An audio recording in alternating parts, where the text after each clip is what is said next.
সারাদিন তুমি ঘরে বসে কি করো? কিছুই তো করো না। খাও দাও, ঘুমাও আর মোবাইল দেখো। আর বাকি যেইটুকু কাজ থাকে ওই তো কাজের মেয়েটা আসে, ও করে রেখে দিয়ে যায়। সত্যি, আমি যে সারাদিনে কি করি এটা তো মাঝে মধ্যে আমাকেও খুব ভাবায়। কিছুই করি না জানেন তো। আসলে কি জানেন তো, আমি টাকা ইনকাম করি না। আমার এক পয়সাও রোজগার নেই। হ্যাঁ বন্ধুরা, আমার কিন্তু 1 টাকাও রোজগার নেই। এই মুহূর্তে দাঁড়িয়ে আমি একজন গৃহবধূ, ইংলিশে যেটাকে বলে হাউসওয়াইফ।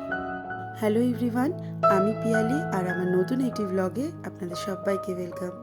আপনারা সবাই কেমন আছেন? আশা করছি আপনারা সবাই ভালো আছেন, সুস্থ আছেন। আমিও কিন্তু ভালো আছি। আজ বৃহস্পতিবার, আর সকাল সকাল ঘুম থেকে উঠে একটু ফ্রেশ হয়েই চলে এসেছি সোজা বারান্দায়। বারান্দায় এসে এই ফুল গাছে এত সুন্দর সুন্দর ফুলগুলো দেখতে কার না ভালো লাগে বলুন তো? আমার তো খুব ভালো লাগে। প্রত্যেক দিন সকালবেলা জানেন তো, ওই চোখ ডলতে ডলতেই বলতে পারেন একটু বারান্দায় এসে দেখে যাই গাছে কটা ফুল ফুটলো। আসলে এই গাছগুলো আমার বড় প্রিয়, বড় শখের। অনেক যত্ন করে রাখি এই গাছগুলোকে। খুব ইচ্ছা হয় জানেন যে আরও কতগুলো টব কিনে সুন্দর সুন্দর গাছ বুনবো। বেশ ভালো লাগে জানেন, আমার খুব ভালো লাগে কিনতে।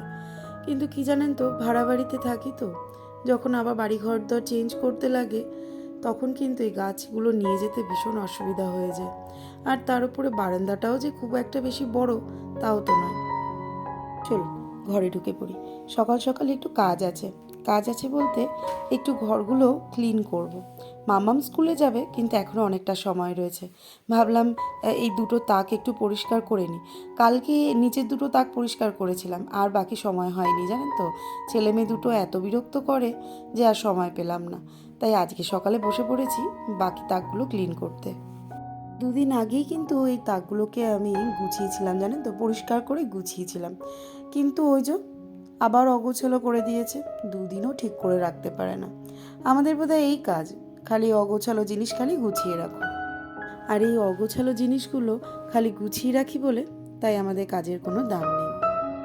গতকাল আমার এক ইউটিউব বন্ধু, সে কিন্তু ফেসবুকে হঠাৎ দেখলাম একটা স্টেটাস পোস্ট করেছে। স্টেটাসের মধ্যে লেখা যে সারাদিন কাজকর্ম করার পর দিনের শেষে কিন্তু এই কথাটা আমাদের শুনতেই লাগে যে সারাদিন তুমি কি কাজ করো? কিছুই তো করো না। তখন বুঝতে পারলাম যে আমার মতন এরকম অনেকেই আছে যাদের এই কথাগুলো শুনতে লাগে। তাতে দেখলাম আবার অনেকে কমেন্টও করেছে। সবাই আমার মতনই কমেন্ট করেছে, একদম ঠিক কথা বলেছো দিদিভাই, এটা কিন্তু আমাকেও শুনতে লাগে। ঠিক তাই, আমাকেও কিন্তু প্রায় শুনতে লাগে। না না, এটা কিন্তু ভেবে বসবেন না যে আমার হাজব্যান্ড আমাকে ভালোবাসে না, আমার কেয়ার করে না, কিংবা আমাদের স্বামী স্ত্রীর মধ্যে কোনো প্রবলেম আছে। একদমই না। আমার হাজব্যান্ড কিন্তু আমার যথেষ্ট ভালোবাসে আর যথেষ্ট আমার কেয়ার করে। আমাদের স্বামী স্ত্রীর মধ্যে সবই মোটামুটি ঠাকুরের ইচ্ছায় ঠিক আছে। কিন্তু ওই যে সারাদিন কাজকর্ম করার পর যখন আমি খুব ক্লান্ত হয়ে যাই, আর যখন দিনের শেষে আমি ওকে বলি যে আমার শরীরটা ভালো লাগছে না, এই কাজটা করব না কিংবা এটা থাক, তখনই কিন্তু আমাকেও বলে বসে, সারাদিন তুমি কি করলে, কি কাজটা করো তুমি সারাদিন? সত্যি অনেক দামি প্রশ্ন করে জানেন, যে আমি সারাদিন কি করি। বাচ্চা সামলানো, রান্না বান্না করা, ঘর গোছানো, এগুলো তো সেরকম কোনো খাটুনির কাজ নয় যে আমি ক্লান্ত হয়ে পড়ি। এই যে আমি তাকগুলো পরিষ্কার করে আবার গুছিয়ে রাখছি, এইগুলো জানেন তো আমার হাজব্যান্ড আমাকে করতে না করে। বলে এইগুলো তো গোছানোই আছে, জিনিসপত্র সব ঠিকঠাক রয়েছে, গোছানো রয়েছে, তাও আবার গোছাচ্ছ কেন? সত্যি, কেন যে গুছিয়ে রাখি কে জানে। চলুন, আমার এই পাশের দুটো তাক কিন্তু গোছানো হয়ে গেছে। এবার চলে এসেছি এই দিকের তাকগুলোতে। সকাল থেকে আজকে পুজোর ঝামেলা নেই জানেন, পুজো আজকে সন্তুই করবে। তাই ভাবলাম সকালটা যখন অনেকটা ফ্রি বসে রয়েছি, তাহলে এই কাজগুলোই করে ফেলি, গুছিয়ে ফেলি চটপট। তারপরে যাব মামামের স্কুলের জন্য খাবার দাবার রেডি করতে। সংসারে কাজের সাথে সাথে আমাদের মেয়েদের কিন্তু টাকা ইনকাম করাটা ভীষণ জরুরি। চাকরি করলে কিংবা কোনো কাজ করলে, নিজে রোজগার করলে আপনার কিন্তু কদরটাই আলাদা হয়ে যাবে। আপনার কাজের কিন্তু অনেক দাম থাকবে, এটা আমার মনে হয়। আপনাদের কি মনে হয় সেটা অবশ্যই আমাকে কমেন্ট করে জানাবেন। একসময় আমি কিন্তু নিজেও চাকরি করতাম, বিয়ের আগে জানেন। বিয়ের পরে আর চাকরি করার সুযোগই পাইনি। বিয়ের আগে যখন চাকরি করতাম তখন যেন নিজের প্রতি একটা আলাদাই ভালো লাগা ছিল। সত্যি কি যে ভালোই না লাগতো কি বলবো।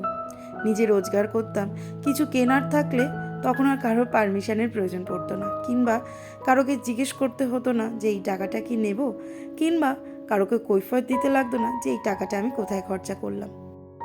অবশ্য আমাকে এখনও কোনো কৈফিয়ত দিতে লাগে না। আমার হাজব্যান্ড এই দিক দিয়ে খুব ভালো, জানেন। আমি কোথায় টাকা খরচা করছি বা টাকা নিয়ে আমি কি করছি সেই কৈফিয়তটা আমাকে কোনো দিনই দিতে লাগেনি, বা আমাকে কোনোদিনও জিজ্ঞাসাও করেনি যে তুমি কোথায় টাকা উড়িয়ে এলে। কিন্তু জানেন তো, কোথাও যেন নিজের প্রতি একটা ভালো না লাগা তৈরি হয়েছে।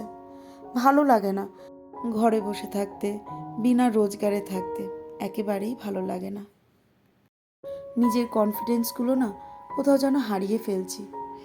তাই ভাবলাম বাচ্চা দেখার সাথে সাথে যদি ঘরে বসেই কোনো কাজ করা যায়, তাই এই ইউটিউবটা খোলা। কিন্তু এখন যা বুঝতে পারছি, ইউটিউবের জার্নিটা আমার জন্য খুব একটা সহজ হবে না। যাই হোক, চলুন, কথায় কথায় আমার সব তাকগুলো কিন্তু গোছানো কমপ্লিট। চটপটেই টিভির তাকটা পরিষ্কার করে চলে যাব মামামার পাপানের জন্য ভাত বসাতে। সকালবেলা এখন আর দুধ কর্নফ্লেক্স কিংবা দুধ রুটি খাওয়াচ্ছি না, জানেন। দুদিন আগে পেটটা ওদের খারাপ ছিল তো, তাই দুধটা বেশ কিছুদিন অ্যাভয়েড করছি। তাই সেদ্ধ ভাত বসিয়ে দেবো। এদিকে কাজ করতে করতে কিছুটা দেরিও হয়ে গেল, 8টা বেজে গেছে, জানেন। ছেলে মেয়ে দুটো এত বিরক্ত করে না, কোনো কাজ তাড়াতাড়ি করে সময় মতন করতে পারি না, সব কাজেই দেরি হয়ে যায়। চলুন, যা পরিষ্কার হয়েছে হয়েছে, এইদিকে আর সময় নষ্ট করলে হবে না। ওইদিকে আমার মামামের স্কুল দেরি হয়ে যাচ্ছে। চলুন বরঞ্চ যাই, ওদের জন্য একটু আলু সেদ্ধ ভাত বসিয়ে দিয়ে আসি।